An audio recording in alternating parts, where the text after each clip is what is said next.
Bonjour tout le monde, bienvenue à la série Comment fabriquer une serre automatique Arduino.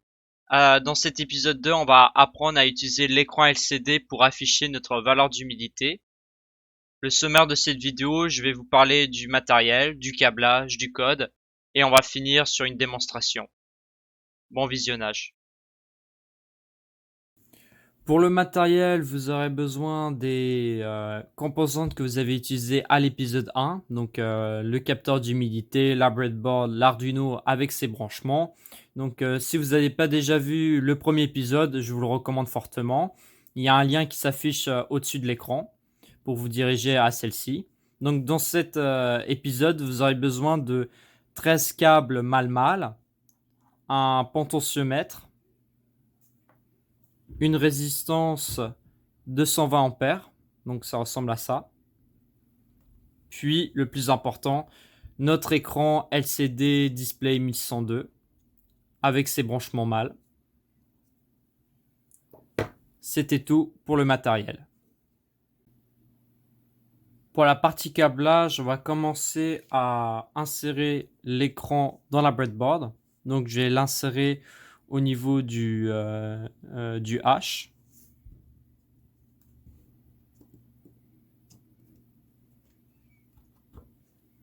Voilà, c'est fait.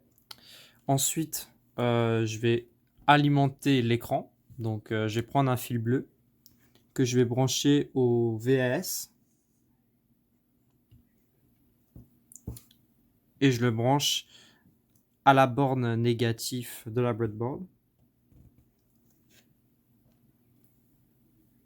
Je prends un câble jaune, je le branche au VDD et je le branche à la borne positive de la breadboard. Ensuite, pour le VO, donc je vais brancher le potentiomètre dans la breadboard aussi. Donc, je vais la brancher au partir du 15 pour pas être trop éloigné de l'écran et aussi de l'Arduino. Donc, je vais le brancher à partir de la rangée D. Donc, hop, c'est fait. Donc, je vais prendre un fil orange. Je le branche au VO. Et ensuite, donc là, le potentiomètre, comme vous avez pu le remarquer, il a trois connecteurs. Et donc là, ce câble, on va le brancher à celui du milieu, donc vis-à-vis.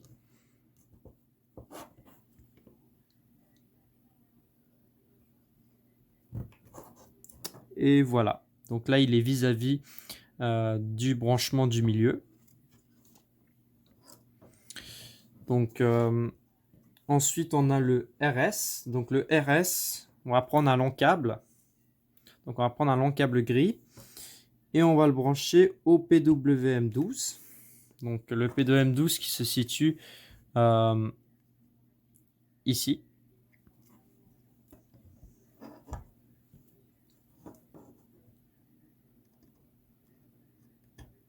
Voilà, c'est fait. PWM12. Ensuite, on a le RW. Je vais prendre un câble blanc et je vais le brancher au négatif, à la borne négative de la breadboard. Je prends un lent fil, je le branche au E, donc ici. Et le E, je le branche au PWM11, donc qui est juste à côté du PWM12. Donc il y a de l'ombre, mais il est ici. Donc voilà. Hop. Donc là, on en a fini pour ce côté-ci. Donc là, on va aller plus vers la droite. Donc on va utiliser le D4. Donc le D4 qui est ici. On va prendre un long câble jaune. Et le D4, je le branche au PWM5. PWM5 qui est ici.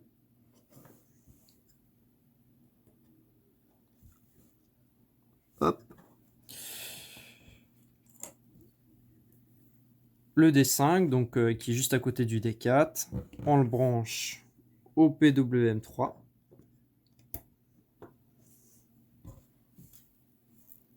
Je prends mon câble blanc, je le branche au D6 et je le branche au PWM3.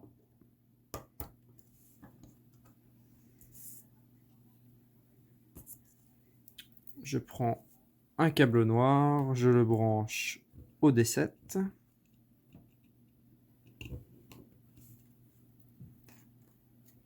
Et je le branche au PWM2. Donc là, il nous reste le A et le K à brancher, donc les deux dernières connexions de l'écran. Donc là, c'est pour allumer l'écran, donc l'écran LCD. Et donc pour ça, pour le positif, on va utiliser notre fameuse résistance 220 ampères qu'on va brancher dans la borne positive de la breadboard. Et pour donc là le positif ce sera le A et le négatif ce sera le K.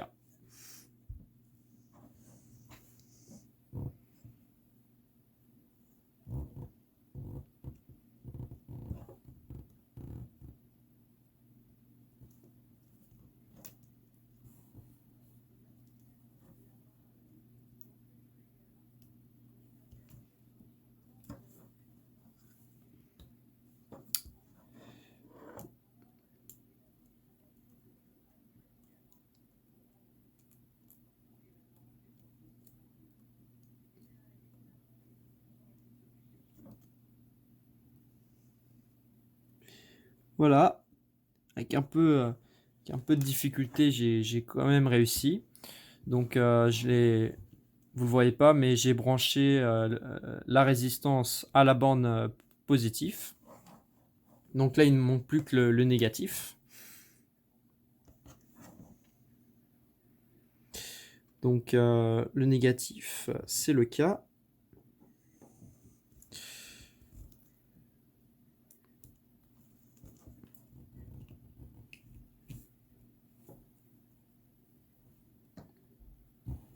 Et je le branche à la borne négative de la breadboard. Donc là, il nous reste plus que deux câbles à brancher. Donc là, il ne nous reste plus qu'à brancher de façon positive et négative le potentiomètre. Donc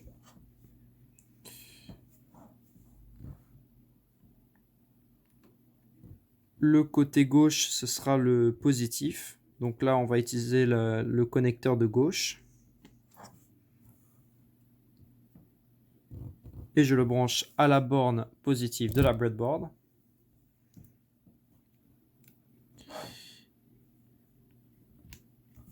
Et le négatif à la borne négative de la breadboard. Voilà, on a fini notre câblage. Donc on a branché beaucoup de câbles. Donc ça ressemble à ça. Donc c'est un peu un fouillis. Donc vous pouvez l'organiser en mettant des tie wraps ou en prenant des câbles plus longs. Mais voilà, donc c'est fini pour la partie câblage. Pour la partie programmation, on va utiliser le code qu'on a réalisé à l'épisode 1. Donc, on va importer la librairie Liquid Crystal. Donc, comment on fait pour importer une librairie dans le code Arduino? On va dans Sketch, Include Library, et on sélectionne Liquid Crystal. Ensuite, on va créer un objet de type Liquid Crystal qui va s'appeler LCD. LCD qui prend comme paramètre les ports PWM qu'on a utilisés pour l'écran. Donc 12, 11, 5, 4, 3 et 2. Ensuite, dans la void setup, on va remplacer notre serial par un LCD. Et au lieu que ce soit une vitesse en bits par seconde, ce sera la capacité d'affichage de notre écran. Donc notre écran peut afficher du 16 caractères par 2 rangées. Ensuite, nos serials, on les remplace par des LCD dans la void loop. Donc aujourd'hui, on va utiliser les deux rangées de l'écran. À la rangée du dessus, on va écrire Sert Auto et à la rangée du bas, on affiche notre pourcentage d'humidité. Donc comment on sait où on écrit dans l'écran? On va utiliser la fonction setCursor. Donc si je fais un lcd.setCursor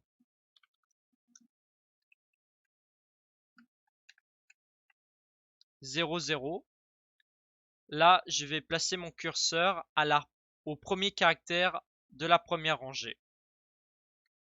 Et donc on va faire un lcd.print Sert Auto.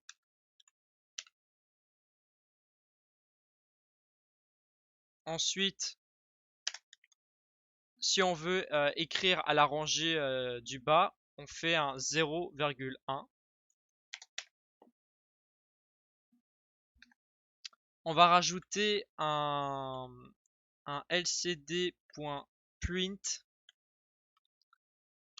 et pour que ça soit plus rangé, pour que ça soit plus joli, on va écrire humidité est égale à notre résultat qui est pourcentage d'humidité et on rajoute notre symbole de pourcentage. Et pour notre cas, on va pas faire de ln, on fait pas de retour à la ligne. Il nous manque plus que deux choses à faire. Donc on va rajouter la fonction délai qui va rajouter une restriction de temps à notre void loop. Donc à toutes les 100 millisecondes, on va effacer notre écran. Donc comment on fait pour effacer l'écran? On fait un lcd.clear.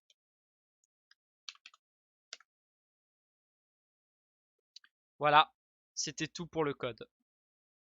Pour la partie démonstration, on va vérifier si on est bien connecté à l'Arduino. Donc d'abord, on va brancher notre câble USB à l'Arduino. Notre écran s'allume, c'est bon signe. Donc on va aller dans Tools, Board, c'est bon, l'Arduino Mega.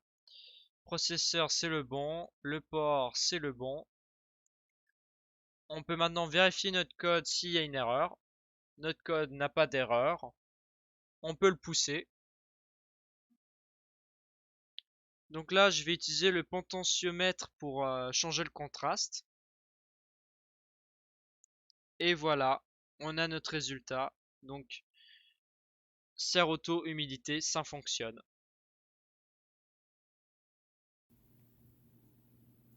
Merci d'avoir regardé cette vidéo. J'espère que vous l'aviez appréciée.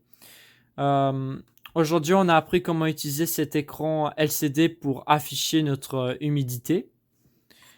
Donc, bien évidemment, comme pour l'épisode précédent, toutes les informations comme le câblage, le code seront dans la description.